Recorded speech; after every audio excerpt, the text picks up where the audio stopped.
Let's begin with part 2 that deals with fingerboard melodic.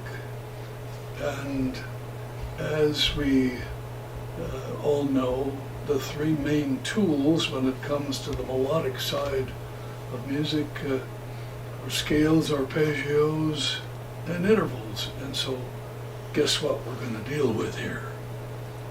Scales, arpeggios, and intervals. And it doesn't matter what the nature of the music, you can break it down into one of those three things without talking about some of the ornamentation and other subtleties that are there. So anyway, from the standpoint of getting acquainted with the tools of improvisation as well as getting to know our instrument, why those are the three things we'll deal with here for a little bit. To start with, let's talk about the scales, and I'm going to employ the concept of tetrachords. Now, there are those who would think that tetrachords have little value. They just fill up pages of a theory book. And then there are others who might feel that tetrachords are just this marvelous concept that answers all kinds of questions.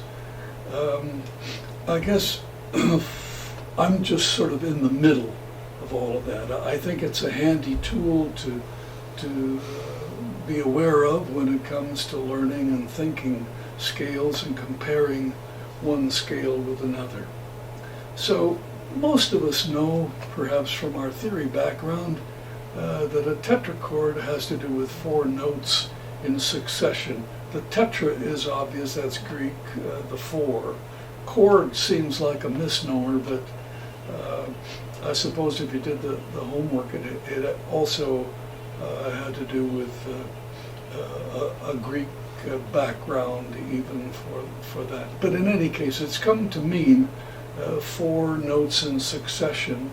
And so if you take one tetrachord, one disjunct tetrachord, and then combine it with another disjunctive tetrachord, why it forms a scale. And that's what we're going to talk about here. But we're also going to do it today, and I'll emphasize for today, certainly not as we continue, but for today I'm going to emphasize just playing on one string. And I think it's important to be able to just see things along one string. And again, to repeat, my language is that when I'm playing in the direction of the sound box, from the head nut to the sound box, I call that along the fingerboard. If I were going from the 6th string in the direction of the 1st string, I call it across. I don't know that my labels are any better. I get a little confused when people talk about vertical and horizontal. I think it has to do with the position that the guitar is in when you're talking about that. In any case, if I mention along, that's what I'm talking about, going in the direction of the sound box or in the direction of the head nut. So, I'm just going to take a major scale and employ this business of a tetrachord. And as the concept for some has gained in use, why sometimes tetrachords themselves take on names. For example, I'm going to talk about a major tetrachord, which is essentially a whole, half. And so it sort of gets to be a matter after a while of the chicken and the egg. Were the tetrachords there first before the scales, or the scales and later on somebody someone came along and analyzed the scales and said, let's use tetrachords to describe the scale. I suspect it might be the latter, but I'm not sure about that. In any case, a major tetrachord would be whole, half, in this case of a B flat major scale, B flat, C, D, E flat. A minor tetrachord would be whole, half, whole. So here's B flat to C, C to D flat to half, and F, minor tetrachord that would be. Then a Phrygian tetrachord would be half, whole, whole. In the case of starting on B flat, that would be B flat, C flat, D flat, E flat. A whole tone tetrachord, just as the name implies, is one whole step after another. That would be B flat to C, and then D to E.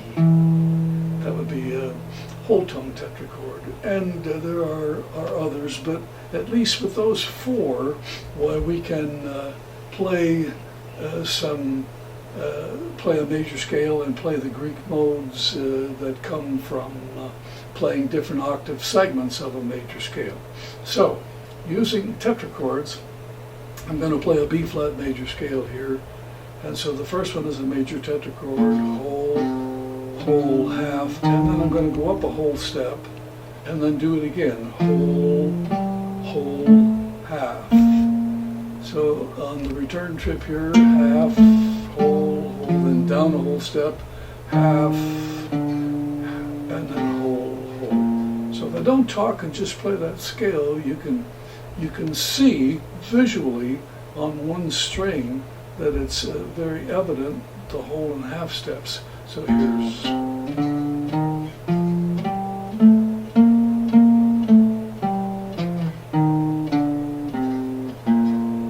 playing on one string emphasizes one point on, well, not only on the guitar, but I believe on stringed instruments.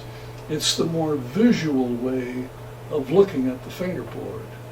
If I play that same scale and go across, see, if a person doesn't understand the fingerboard and the way the guitar is strung up, why they say, well, how did you do that? But if I said, you know, one fret is a half step and two frets are a whole step, it's obvious that I'm playing a major scale with what I was just doing.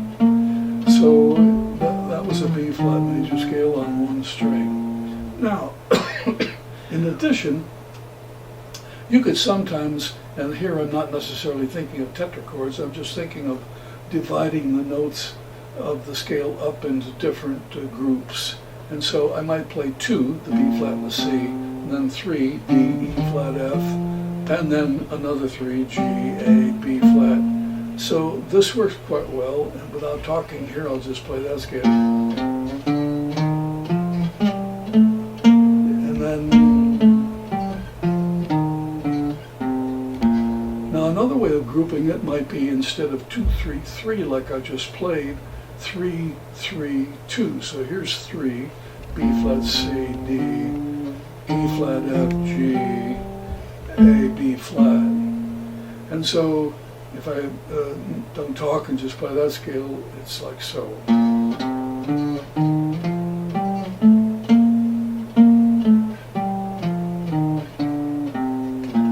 Now there's a thing about fingering that is, maybe it's peculiar to me, but if I'm ascending the scale, the passage is ascending, I'll tend to play this kind of a hand position where I'll play the C, the B flat on the C with the first and third finger, and then extend the little finger when I'm ascending. But on the way down, I'll tend to finger this with the fourth, second finger, which is like this. And so some might say, well, I just favor one or the other, that's up to you. But if you see me using different fingerings when I'm descending rather than ascending, it's because I tend to want to play the fingers as they line up with the notes, and then if there's an extension needed, I'll either do it with the fourth finger ascending and the first finger descending. The perhaps a little peculiar to me.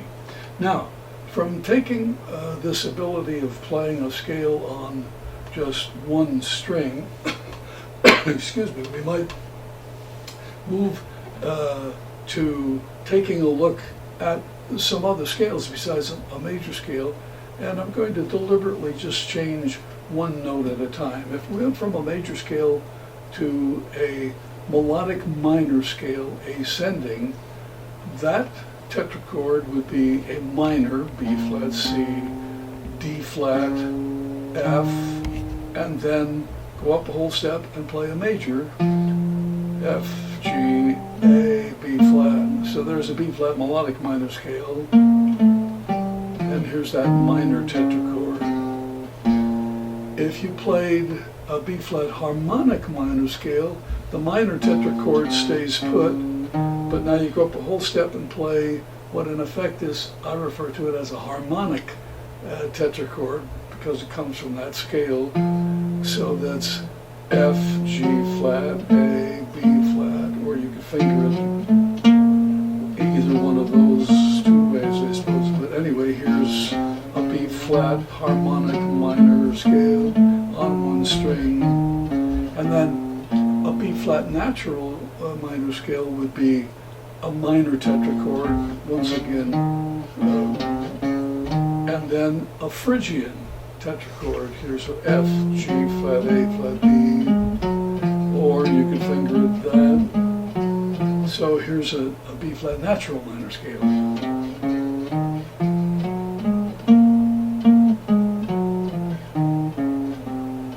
Isn't it interesting that when you take a look at the three different minor scales that we employ, well, it's just basic theory, but we also put those to use when we're improvising. But the first half of the scale are all minor tetrachords. Melodic minor, harmonic minor, natural minor. Those first four notes are all the same. And I just put them all together, and in my mind I just say, well, that's a minor tetrachord. And then the difference in the scales come in the second half, or the second tetrachord, as it were. So melodic minor has a major tetrachord for the second half. A harmonic minor has a harmonic tetrachord for the second half. And a natural minor has a Phrygian tetrachord for the second half. Now, excuse me, let's turn our attention to some Greek modes, and since we've been using B flat here, what I'm going to do, and I'll just arbitrarily choose a distribution, well, excuse me, I'll go ahead and employ those tetrachords so that we can talk about the construction of those scales as we go through the Greek modes, and then I might do it again where we redistribute the notes into different groupings. But starting with the B flat major scale again, a major tetrachord, up a whole step and another major tetrachord, B flat Ionian. Okay, now the next one is C Dorian, so I'm playing a minor tetrachord, and then another minor tetrachord.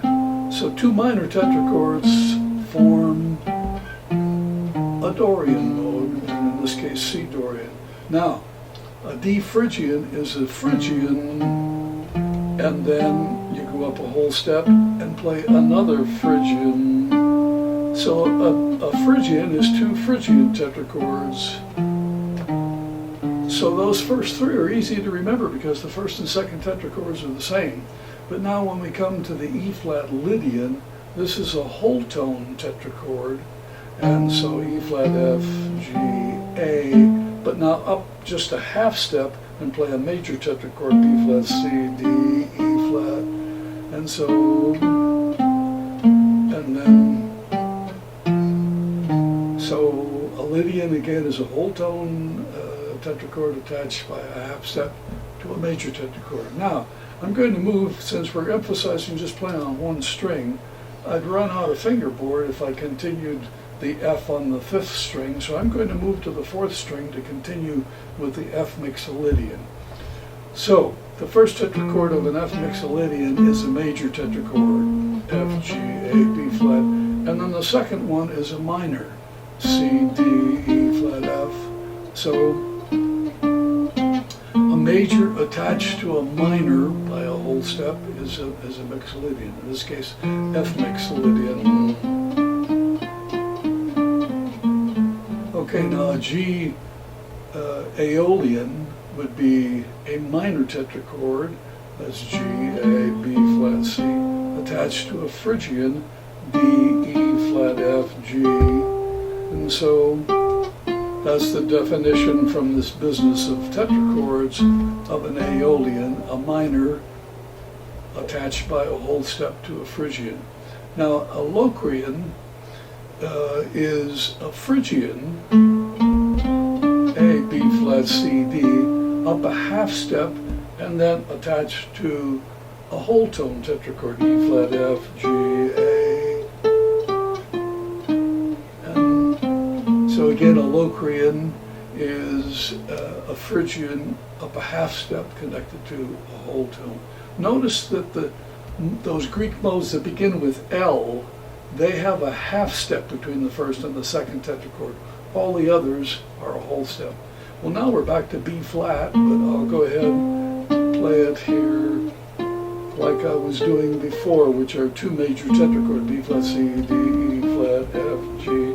And that's the end of the line. I guess I can't go any further than that, but that's the B flat major scale. So those are all the Greek modes, with B flat being the generating scale. As we know, every major scale is really a composite of 7 different scales, all those Greek modes, and so we just played those 7 where you start on B flat. Now, another thing that might be interesting to do here is to, and I'll start instead of the 5th string, I'll start on the 3rd string. Supposing I were to play that same, those Greek modes, but now distributing the notes 2, 3, 3, that would give me B flat, C, and then D, E flat, F, G, A, B flat. So, and then here's a C Dorian, C, D, and then E flat, F, G, A. So again, the grouping is always 2, 3, 3, then a D Phrygian, there's the 2, and then the 3, and the 3.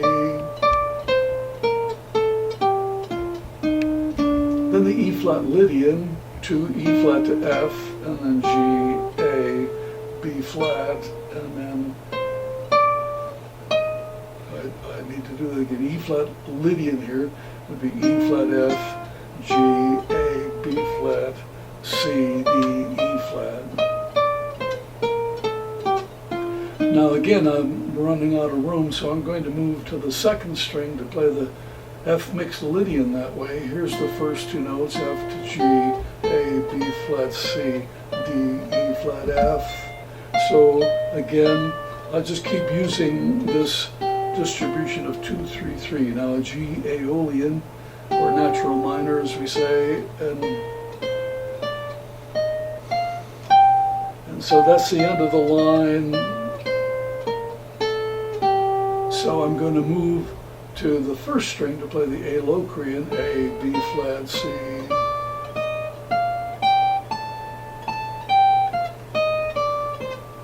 And then finally the B flat major scale. So there we've played all of those modes, or in fact everything we've played has been on 1 string. And I can't emphasize that enough. In so many cases, and this is not a criticism of method books that are available, because we all need to be able to learn the notes in any given position, in the 1st position, the 5th position, the 8th position, and so on. But it's also equally important to see the notes along 1 string. It also brings up another eye-hand coordination issue with playing along 1 string. You must be sure that your eyes are out in front of your hand, of your fingers.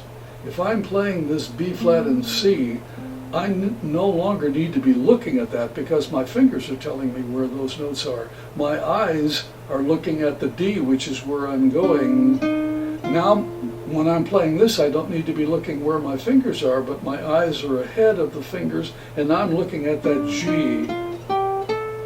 So if you were to look at my head should always be out a little bit ahead of where my fingers are. And in so doing, you eliminate a lot of mistakes because your eyes are telling you where your fingers need to come. Now, obviously, I was talking a little bit about fingering before. That business of splitting them up 2, 3, and 3, the fingerings were sort of obvious, so I won't go over those fingerings. Likewise, when I was distributing them 3, 3, and 2, that's kind of obvious. So those are things that you can explore. There could even be other fingerings. Sometimes, it'd even be possible to play a B-flat major scale like this and just use 2 fingers. I could play B-flat, C, D, E-flat, F, G, and excuse me, so I played the whole scale with just my first and second and first and third finger.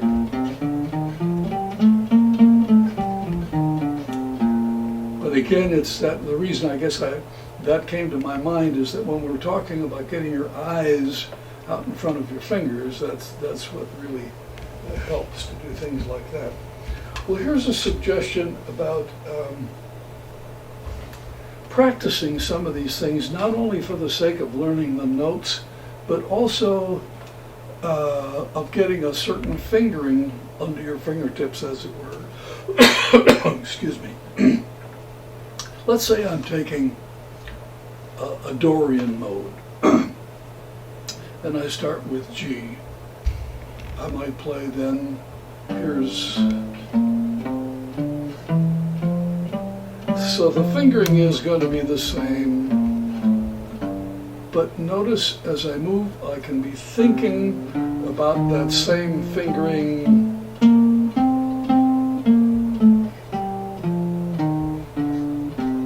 and thinking about the notes that I'm playing. So in other words, as I play this F Dorian, I'm saying to myself F, A flat, D, and on the way down, of course F, then the C, then the G, a B flat Dorian, B flat, D flat, G, and then on the way down that F and the C, an E flat Dorian, an E flat, and a G flat, and a C. On the way down, a B flat, and an F, and an A flat Dorian, C flat, F, and then on the way down, A flat, E flat, B flat, etc. So you could go all the way through the cycle of fourths with just one mode to get used to a certain fingering so that it starts to feel natural under your fingertips. But it isn't just the fingering that you would be learning. The whole idea is to get to know those notes. I think that would be something worth emphasizing. You should be aware of every note that you're playing when you're practicing. And if not, you feel that your fingers are just doing the walking and it sounds right, but you're not taking into account what notes you're playing, then slow it down. Slow it down so that you can be aware of each note. And if you play something and say, well, I played it and it sounded right, but I don't even think I know which notes that I played, we'll go back and play it half as fast or as slow as need be in order to be able to take into account what those notes are. And of course, as I was playing those different modes, I was always aware of the key signature that generated that mode. So when I was playing a G Dorian, I thought of the key of F, C Dorian, the key of B flat, F Dorian, the key of E flat, and so on. So that's a good thing to do. So in addition to the tetrachords that you could use to establish, a certain mode by combining tetrachords, also think of the key signature that generated these different modes in the first place, which would be good. Now, one other thing that you might do here with just the one string scale is to take a look at maybe a few, let's call them dominant seventh scales. You know, there's, just as there are altered dominant seventh chords, we can play different dominant seventh scales that give us a certain quality. And so let's go back to B flat. Here's again the B flat Mixolydian, and I'm going to go back to the tetrachord so we can make comparison. Again, I might repeat that point. One of the things that the tetrachords help us with is comparing scales, a comparative scale study. You can see, just like I was talking about with the three minors, the first half all of the same, all of the changes are in the second half. Well, let's take a look at, say, a B flat Mixolydian, which is a major tetrachord. Go up a whole step, and now it's a minor tetrachord. And then now I'm thinking, let's say I want to play a B flat Lydian dominant, where that fourth degree is raised from a Mixolydian. Well, now I look upon it and I say to myself, okay, this is a whole tone tetrachord attached by a half step to a minor tetrachord. And the tetrachords kind of help me to visualize things, but notice there was just that one note's change, namely this, the E natural instead of the E flat. Let's take another scale. Let's say we're taking a B, starting on B flat, we'll play a fifth mode harmonic major scale. A harmonic major scale is essentially like a major scale with a flat six, but I'm going to start not on the B, not play the B flat harmonic major scale, but rather I'll be thinking of here playing an E flat harmonic major scale, but starting on B flat. So in other words, it's the fifth mode of an E flat harmonic major scale. And so now the tetrachord is a harmonic B flat to C flat, D flat. But notice we've been playing this major tetrachord all along, B flat, C, D, E flat. It becomes very simple to say, oh, well, I see the difference. It's just that second degree is up a half step instead of a whole step. So now I have B flat to C flat. You know, the harmonic tetrachords, they kind of remind us of Arabian Nights or something.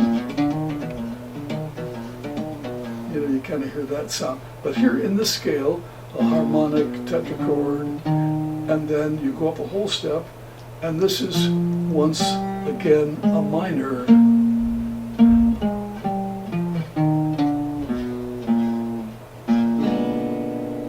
So it's a chord that would be played especially with a B flat 7 flat 9 if we were in the key of E flat and using that E flat harmonic major kind of a sound. So again, a harmonic, up a whole step, a minor. Now let's play a fifth mode harmonic minor scale. So this obviously comes from the key of E flat minor. And so now we're thinking of the harmonic minor scale, which has a raised seventh degree, so it's the same harmonic tetrachord, B flat, C flat, B flat, C flat, D, E flat, but now here this is a Phrygian, F, G flat, A flat, B flat. But notice before, see, we were playing that minor tetrachord on that second half, the G, A, B flat, C. Now we're saying, oh yeah, that one note difference there, it's a G flat.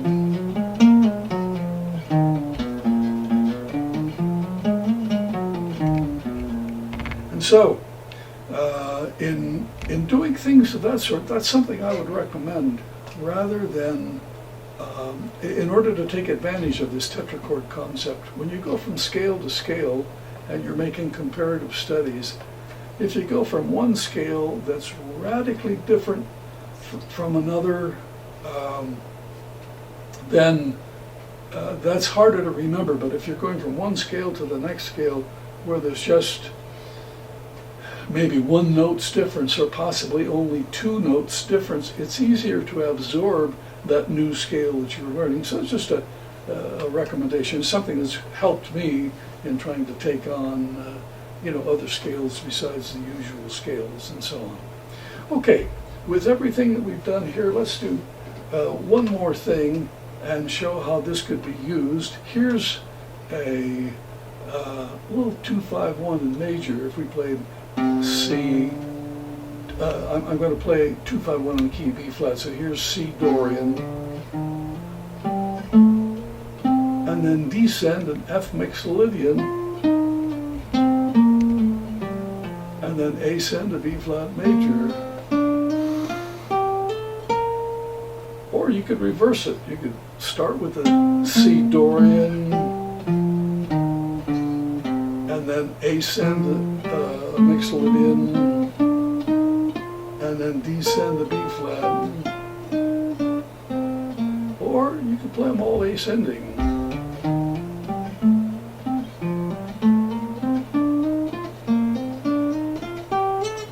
Or all descending.